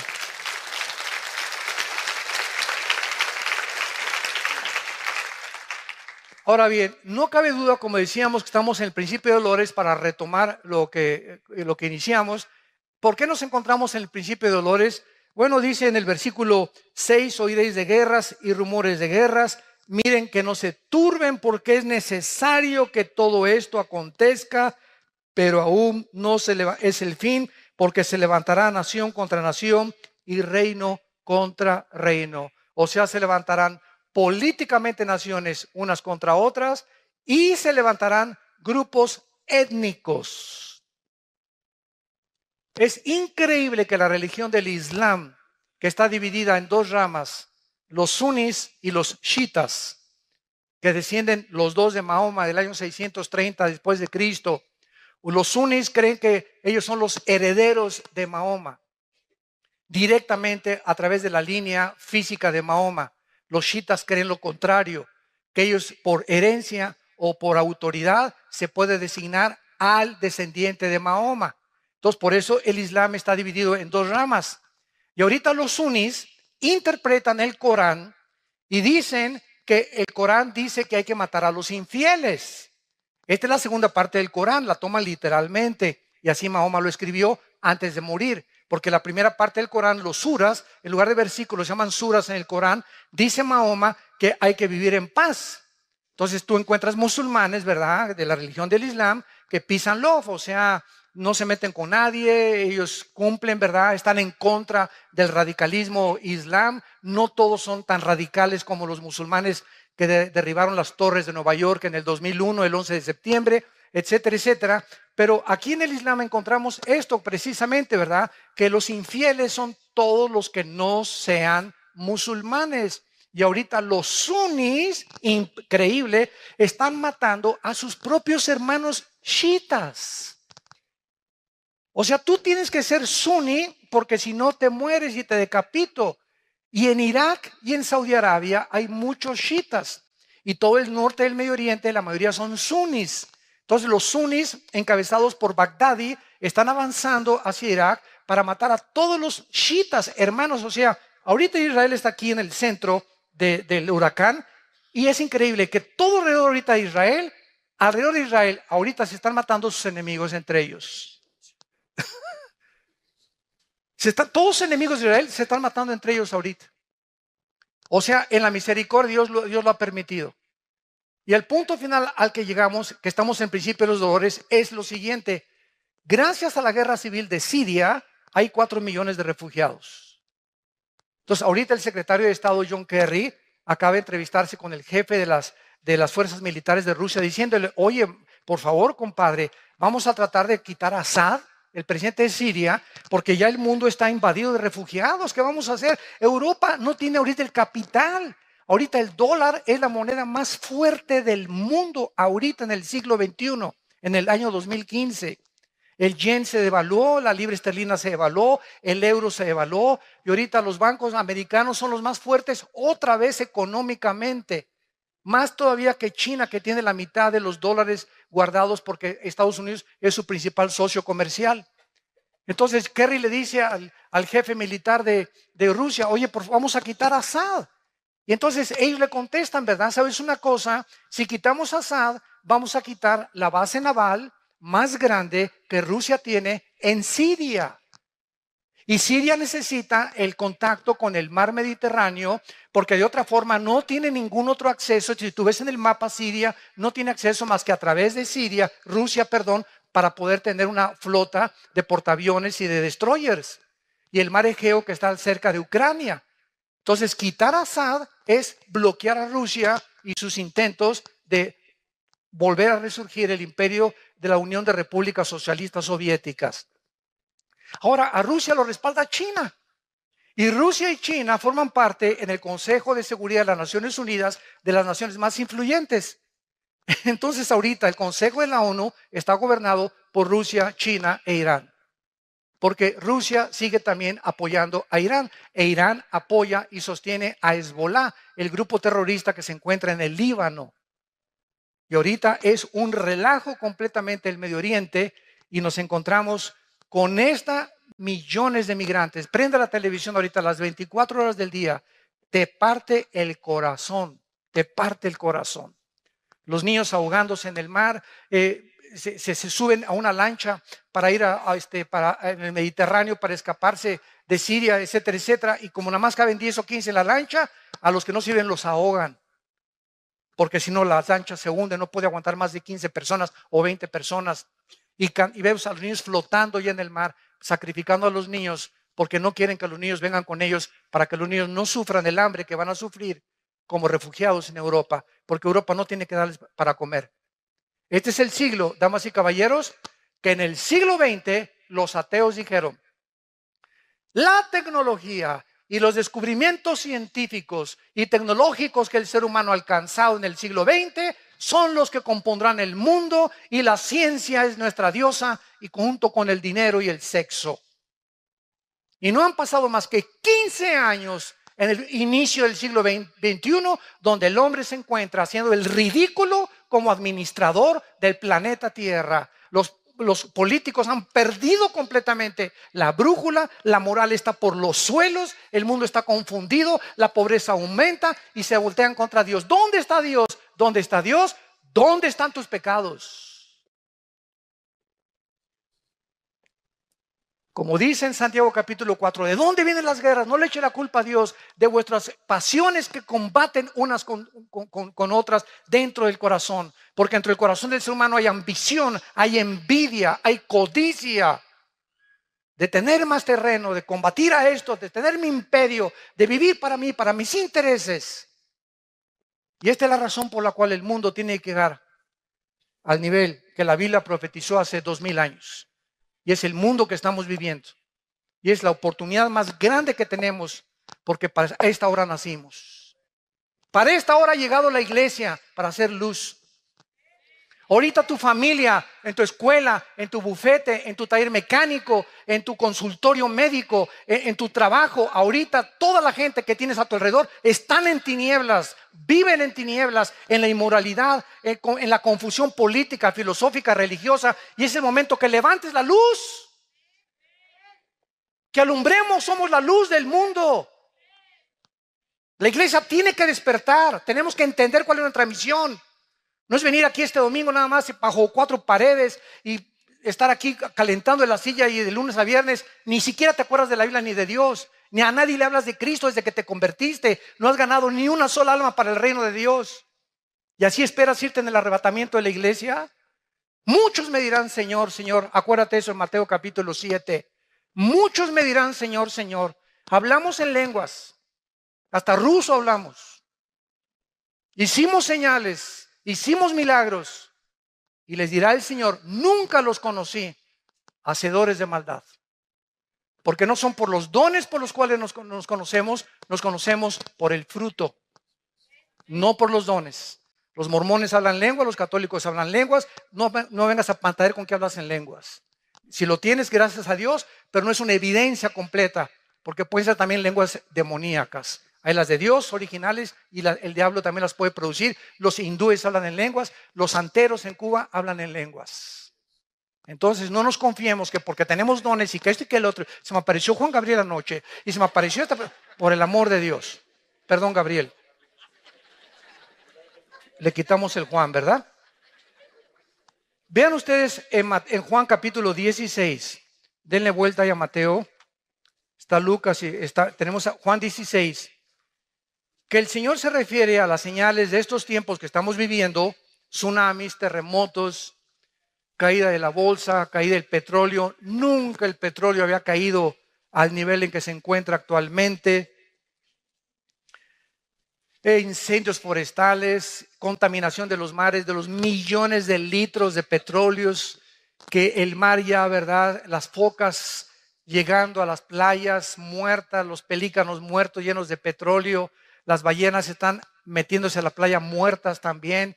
Tiburones ya están atacando toda la costa de Florida. del lado del Atlántico ya viniéndose en las playas, cosa que no había sucedido. Están pasando cosas tremendas, temblores de 8, de 9 grados en la escala de Richter, etcétera, etcétera. Y todo este mundo en que nos encontramos, confusión política. Ahorita si juntamos a los políticos en el mundo, ¿verdad? Es increíble la cantidad de lunáticos que están gobernando muchas naciones, dictadores que están gobernando muchas naciones, tratando de instituir sistemas de gobierno que creen ellos que agarrando al pueblo y metiendo en una cárcel o haciendo una cárcel de la nación y oprimiendo al pueblo. Ese es el gobierno que deben de tener sin interesarles el beneficio de los pueblos. Así está el mundo en que vivimos y nosotros gritamos justicia. Anhelamos la justicia. Y por eso hay tantas manifestaciones de obreros, de enfermeras, de doctores en las calles. Justicia, bloqueamos esto y por el otro, ¿verdad? Porque el mundo está gritando, ¿quién va a poner orden en este mundo? ¿Quién? ¿Hasta cuándo va a durar esto? La Biblia nos da la respuesta. Dice Juan 16, versículo 21. Es Cristo hablando antes de morir y nos pone como ejemplo y analogía de lo que está pasando al parto de una mujer. La mujer cuando da luz, Juan 16, 21, tiene dolor porque ha llegado su hora. Pero después que ha dado a luz un niño, ya no se acuerda de la angustia por el gozo de que haya nacido un hombre en el mundo. También vosotros ahora tenéis tristeza, pero os volveré a ver y se gozará vuestro corazón y nadie os quitará vuestro gozo. Todas las mujeres que en esta mañana nos escuchan comprenden perfectamente las palabras del Señor. El parto, el embarazo de una mujer es aproximadamente 9 meses. Por cierto, les comunico que el viernes nació el hijo de César y Carlita. Gracias a Dios. Los bendecimos desde aquí. Nació de 8 meses, entonces está en la incubadora, ¿verdad? Va a estar, creo que esta semana, pero nació de la raza de los gigantes. Así está, así está. Increíble, se parece a César en tamaño y en todo. Pero grandote, grandote el niño, ¿verdad? Nació sano, gracias a Dios, ¿verdad? Así que por eso no está con nosotros. Pero precisamente, ¿verdad? Las mujeres que están embarazadas se dan cuenta que ya en los últimos meses, antes o semanas antes de parir, comienzan los dolores. Y después los dolores se van haciendo más cortos y más cortos y más cortos. Se rompe la fuente, hay que llevarla rapidísimo al hospital porque el niño va a nacer. En este caso, ¿verdad? De Carlita, ¿verdad? Nació 8 mesino, no fue 7 mesino, 8 mesino, le faltaba un mes todavía porque iban a ser en octubre. Entonces le tuvieron que hacer la cirugía o ¿cómo se llama? La cesárea. Gracias a Dios que salió perfecto. El niño está muy bien de salud. Ellos no se imaginan la felicidad que tiene ahorita. Les ha concedido Dios la petición de su corazón. Carlita es una guerreraza de Dios que luchó y luchó. Nunca se dio por vencida. Y ahí está el premio, ¿verdad? De que Dios les ha dado. Ahora bien, así está el mundo. Los dolores van a aumentar en el siglo XX. Guerras y rumores de guerras. Llegamos al siglo XXI, confusión. Y cada vez vemos más y más y más dolores y terremotos y que esto y que el otro. ¿Cuántos estamos rodeados de falsos profetas? Han pululado en el internet, en las redes sociales, que Cristo viene el 12 de septiembre, que viene el 23 de septiembre, que había un terremoto en California el 15 de septiembre, que por las 4 lunas de sangre, por las tétradas, se iba a acabar el mundo ahora el 23 de septiembre, que es cuando termina la fiesta de las trompetas y comienza el mes de Yom Kippur o el de la expiación. Y estamos rodeados así, pero de cantidad de personas que están quedando como falsos profetas. En Costa Rica hay un pastor de mucho renombre que dijo que ya venía Cristo ahora en septiembre y comenzó a preparar a la gente, comenzaron a vender cosas, etcétera, etcétera, y comenzaron a que ya viene y puso una fecha. ¿Y qué es lo que va a pasar, verdad? Que cuando pase el tiempo y no venga Cristo, el mundo va a decir, ya ven, los cristianos son una bola de mentirosos. Ahí inclusive me achacaron que yo había dicho que venía en septiembre, Virgen de la Macarena. De una conferencia donde si viene Cristo, como ha cumplido las primeras 4 fiestas y faltan 3 fiestas por cumplir, que son trompetas, Yom Kippur o expiación y los tabernáculos, yo dije que cuando venga Cristo en el arrebatamiento es posible que esté relacionado con el mes de septiembre. No, pues me pusieron. El hermano Altuisin dice que viene en septiembre del 2015. Tuvimos que desmentir en las páginas, ¿verdad? Dios nos libre, el día y la hora nadie la sabe. Dios nos libre de poner una fecha. De que puede ser en septiembre o puede ser en Pentecostés, puede ser. Solo Dios lo sabe. Pero poner fechas es ya caer en falsas profecías. Entonces, esta es la forma como Cristo está definiendo el principio de dolores.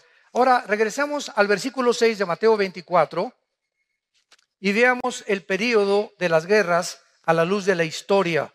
Como les dije, en esta serie vamos a analizar con mucho detenimiento cada una de las señales que Jesucristo mencionó para no caer en confusión ni en falsas profecías. Dice el versículo 6 y versículo 7 de Mateo 24. Y oirán de guerras y rumores de guerras. Ahorita, ¿quién puede negar que estamos viviendo que Corea del Norte amenazó a Corea del Sur? Que Rusia está invadiendo ahorita con helicópteros y jets a Siria. Que ahorita están peleándose Turquía contra los kurdos y los kurdos no están a gusto con ellos. Irak con problemas étnicos entre ellos y peleándose entre los árabes. Tratando de apoderarse los árabes de Yemen, que es la península arábica. Y encontramos todos los días conflictos de naciones que están peleándose, que China ya amenazó el mar de la China, a Tailandia, Filipinas, a Japón, que porque esas islas son de China y comenzó a sacar portaaviones. Ahorita China acaba de comprar el portaaviones más grande del mundo, la China, donde le caben casi 30 aviones supersónicos. Y con eso quiere controlar todo el mar de la China para que ninguna de las naciones pobres que están ahí como Hong Kong, Tailandia, Finlandia y todas esas, Indonesia, Japón, no puedan ni hacer pío cuando China se apodere de esas islas. Por todos lados vemos esta ambición de ensanchar sus territorios de las naciones a costa de la esclavitud de otras naciones que ellos puedan conquistar. Lo que se llamó hace algunos años el famoso colonialismo. El colonialismo fue cuando Francia, Inglaterra, Europa, Estados Unidos llegaron a la India, llegaron al Medio Oriente, ¿verdad? Y hasta que se independizaron estas naciones, fueron colonias de Francia, de Inglaterra o de Estados Unidos. Muy bien, es necesario que esto acontezca, pero aún no es el fin, porque se levantará nación contra nación, reino contra reino, y habrá pestes, hambres y terremotos en diferentes lugares. Vamos a ver entonces las guerras en primer lugar. En 1914. Del siglo pasado, el asesinato de uno de los herederos de los Balcanes produjo la Primera Guerra Mundial. La Primera Guerra Mundial fue el resultado de matar a una persona. El asesinato de uno de los herederos de los Balcanes produjo el estallido de una Primera Guerra Mundial. ¿Quién hubiera pensado esto? Que un crimen iba a provocar un conflicto de caracteres catastróficos que duró 4 años. ¿Quién iba a pensar esto? Ahora, sobran ahorita, si la Primera Guerra Mundial fue producida por un crimen de una persona, ahora imagínense todas las barbaridades que muchas naciones están haciendo para producir una guerra donde nos podemos aniquilar en 30 segundos, con tantas armas atómicas que existen. Esta era la primera vez en la historia humana, la Primera Guerra Mundial, que afectaba los 5 continentes del mundo. También por primera vez se usaron armas químicas en la Primera Guerra Mundial que costó la vida de 17 millones de personas.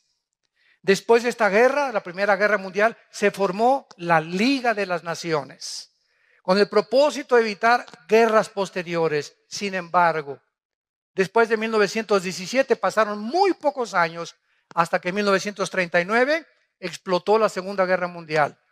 Cuando se levantó el Führer, Hitler, Adolfo Hitler, con su Partido Nacional Socialista Alemán, y le dijo, ¿verdad? Pues yo solamente tengo ganas, ¿verdad?, de ver cuántos alemanes hay en Polonia y en Checoslovaquia.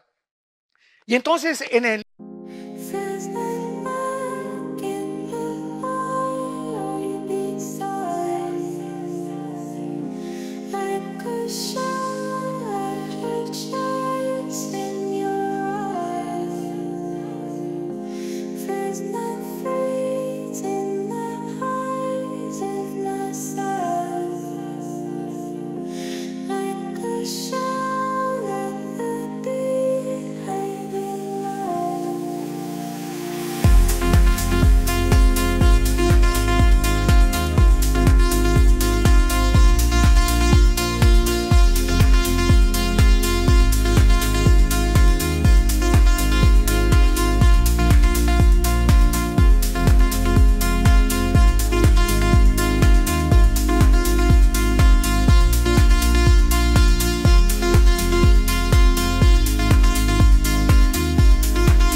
pudieron discernir algunos ingleses, que, como Winston Churchill, que todavía no era primer ministro de Inglaterra, de que Hitler traía intenciones de apoderarse de Europa.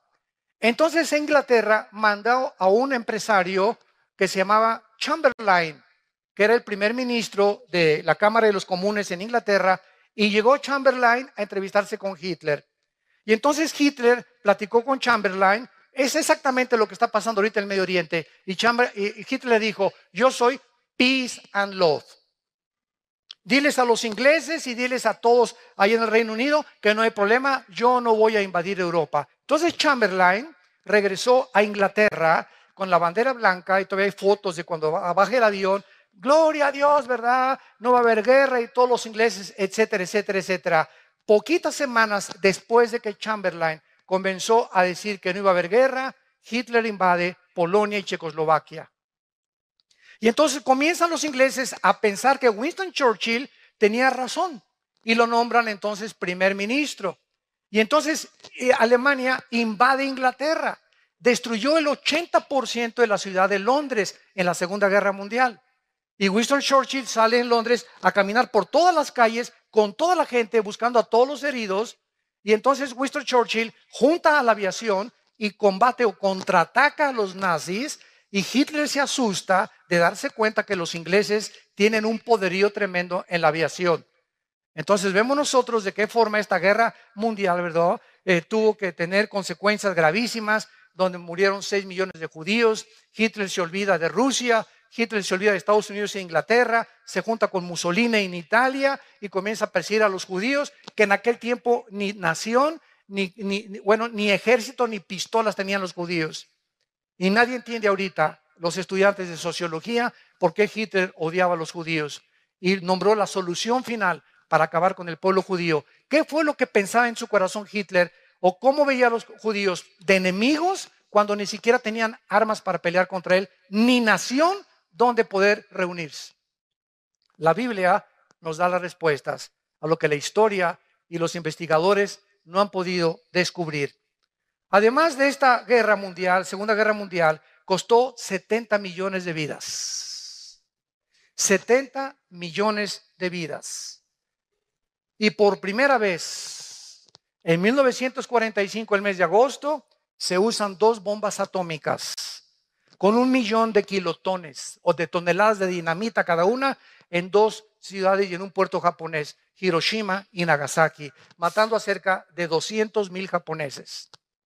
Cuando Japón vio que Estados Unidos, por contraatacar Pearl Harbor en Hawái, cuando los japoneses llegaron y acabaron con todas las naves marítimas y toda la fuerza marítima que tenía Estados Unidos, la fuerza naval, entonces Estados Unidos soltó estas 2 bombas, y entonces Japón, después de la segunda bomba, firmó la rendición en un barco Missouri con los Estados Unidos, y se acabó la Segunda Guerra Mundial. Además, en esta Segunda Guerra Mundial se usaron bombas atómicas, matando a 200,000 japoneses. Y después de las guerras, veamos en Lucas 21:9, porque todas estas señales están en 3 evangelios. Marcos 13, Lucas 21 y Mateo 24. Marcos 13, Lucas 21 y Mateo 24 recopilan toda la investigación y toda la intervención y la revelación de Cristo de las señales de los últimos tiempos. Y como cada uno de los evangelistas oyeron cosas diferentes y vieron cosas diferentes, otros completan lo que otro evangelista no pudo escribir. Por ejemplo, en Lucas 21:9 dice así la palabra de Dios, hablando de los tiempos finales, desde luego. Cuando oigáis de guerras y de sediciones, aquí ya se usa una palabra que no se usó en Mateo. Ven, tenemos que juntar todas las piezas de la Biblia para poder armar el rompecabezas. Esta palabra sediciones es acatastasia con K, acatastasia, que significa tumultos, protestas masivas. Cuando oigan de guerras y levantamientos en cada sociedad, de que están protestando, miles de personas contra el gobierno o contra el gobernador o contra un dictador, etcétera, etcétera, no os alarméis, porque es necesario que estas cosas acontezcan primero, pero no es el fin todavía. Esta palabra sediciones, que significa desórdenes sociales, tumultos, insurrecciones, y Marcos lo traduce con la palabra tarache, que es otra palabra griega que significa alborotos, o sea, disturbios callejeros, huelgas masivas, desórdenes masivos, agitaciones sociales. ¿Saben ustedes en los últimos 3 años cuántos desórdenes, insurrecciones ha habido en Estados Unidos del pueblo de los negritos? De que protestan de que la policía está abusando y está matando, o sea, que los tratan peor que a los blancos. Más de 45 casos existen en menos de 2 años de levantamientos que, como Ferguson, incendiaron casi la ciudad. Cuando mataron a un negrito, ¿verdad? Que dijeron que había sido una forma injusta en la que la policía lo había asesinado. Entonces, todo esto que la televisión, gracias a la televisión, nos damos cuenta de lo que está pasando, es precisamente de lo que Cristo habló. Siempre ha habido revoluciones y desórdenes, pero veamos algunas. Escuchen esto. Desde 1882, que fue el periodo cuando se inició por primera vez el inicio, o cuando se comenzaron a pensar, como Teodoro Herzl, un judío en el siglo XIX, que comenzó ya a pensar en regresar a Israel. Ya se comenzaba a levantar y a disipar la neblina y comenzábamos a entender más las profecías de los últimos tiempos, como lo que está pasando ahorita. Escuchen lo que les voy a decir. Tenemos la revolución de esta época, del 882 a nuestros días. Nunca en la historia, en más de los 6,000 años que tiene el ser humano, había habido las revoluciones que existen desde el siglo XIX. Y la principal razón es el surgimiento de Carlos Marx. Judío, 1818-1883, quien en el siglo XIX, este hombre postuló la teoría de una revolución, la cual llevó a todas las demás revoluciones del siglo XX. Antes de eso, no había habido revoluciones. La Revolución Filipina, 1898. La Revolución Rusa, 1905. La Revolución Mexicana, Viva Villa, 1910. La revolución bolchevique de los rusos, encabezada por por Lenin, 1917. La guerra del Golfo Pérsico, 1990. La revolución de Egipto, 2011. La revolución en Libia, 2011. La revolución en Yemen, 2011. La guerra civil en Siria comenzó en el 2011. El surgimiento de ISIS, 2014. Cuando oigáis de revoluciones y de guerras, sabréis entonces que se encuentran en el tiempo del fin. No cabe duda que en la época en que los judíos iniciaron el éxodo o comenzaron a pensar en regresar a su tierra, que el diablo comenzó, ¡ay, estos ya están a punto de regresar! Comenzó el diablo a alborotar a los líderes y a las naciones, y vemos que la culminación han sido todas estas revoluciones. Solamente las revoluciones comunistas de Rusia y China del siglo XX costaron más de 100 millones de personas, entre el comunismo, el marxismo, el nazismo, el fascismo y el islam. Sistemas de pensamientos ateos, radicales, completamente de la violencia. El otro día que tuve un debate con un ateo, me decía, es que en el nombre de Dios, ustedes, porque ellos no entienden la diferencia entre católicos y cristianos.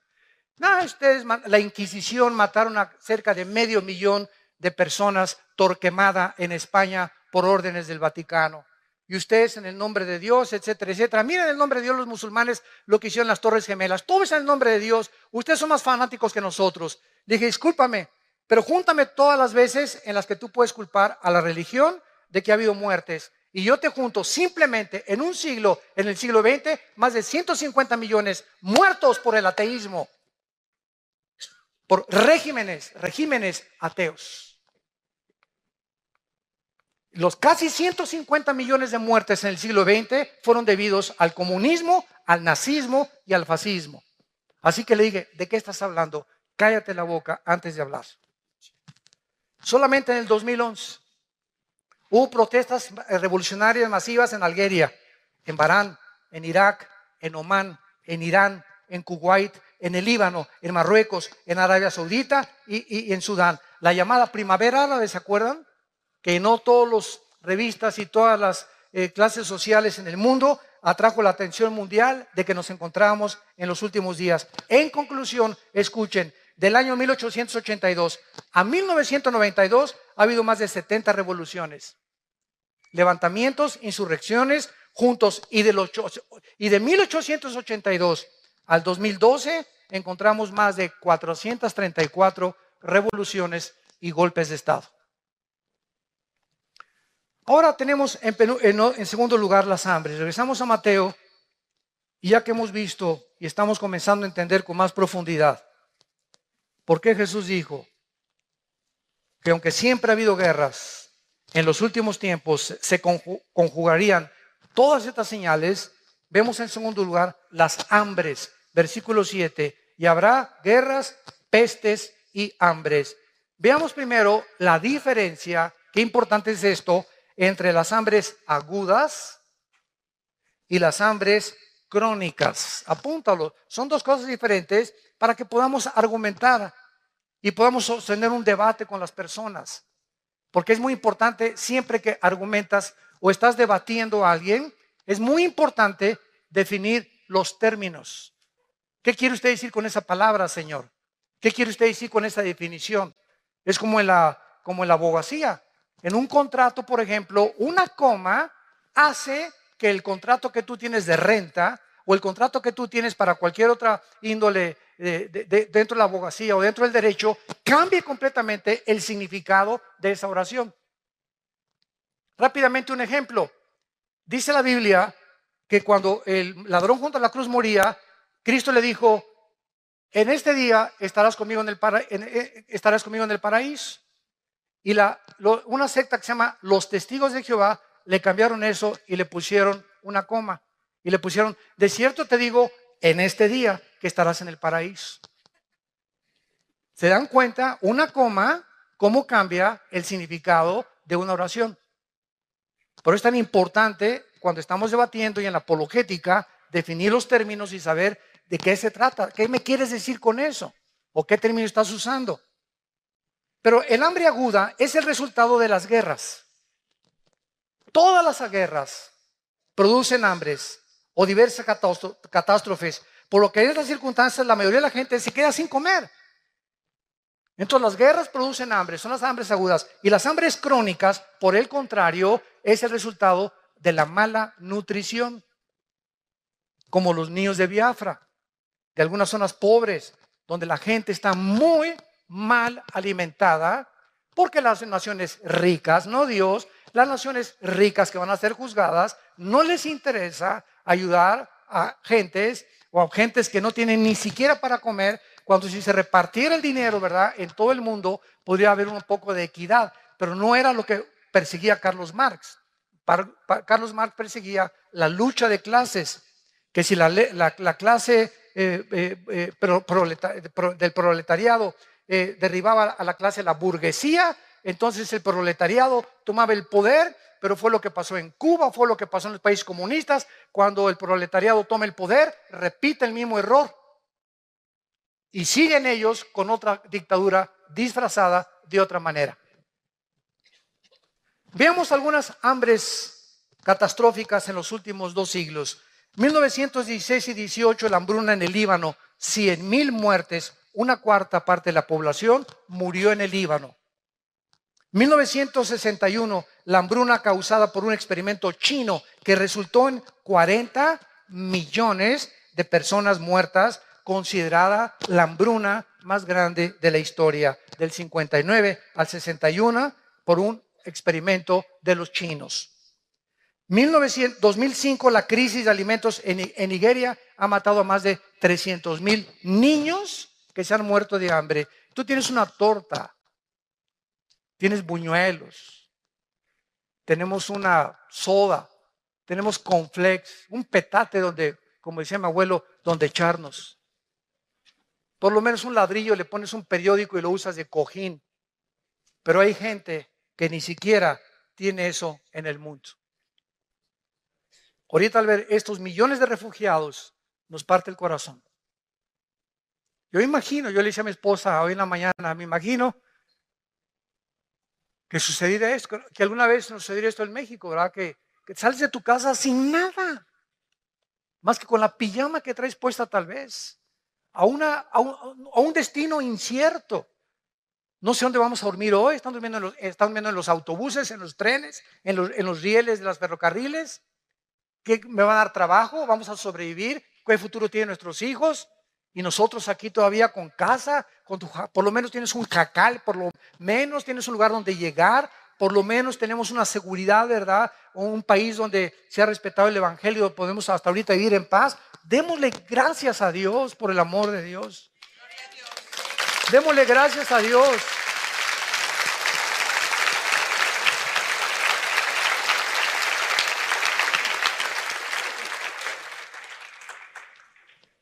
Y a todas estas podemos agregar las hambrunas de Rusia en 1891, 1921, 1932 y 33, con más de 20 millones de personas que mató el hambre. No tenían que comer, ni un taco, ni una tortilla, ni un pan, ni un bolillo. Y cuando vemos todas estas cosas, es cuando podemos decirle, Señor, ven pronto. Señor Jesús, ven pronto por nosotros. Y mientras vienes, Señor, encuéntranos, ministrando tu palabra, intercediendo todos los días. Te pido, Padre, por estos refugiados. Te pido por mi familia que no te conoce. Te pido por México, trae la paz a nuestra patria. Dame personas a quien les hable hoy, que me levanten la mañana de ti, de tu amor en la cruz. Vivamos verdaderamente como la Biblia quiere que vivamos. Para que en esta paz y en esta armonía, en este perdón de unos a otros, tolerándonos y perdonándonos unos a otros, amándonos unos a otros. Es increíble la guerra que hay ahorita entre iglesias y entre cristianos, atacando a cantantes, atacando a predicadores por todos lados. Ya ni te metes al YouTube, ¿verdad? Porque es una guerra impresionante. Ya no sabes quién dice la verdad y si es verdad lo que se dice de esa persona. La Biblia dijo, Mateo 24:12, por haberse multiplicado la maldad, el amor de muchos, no del mundo, el amor de muchos cristianos se enfriará.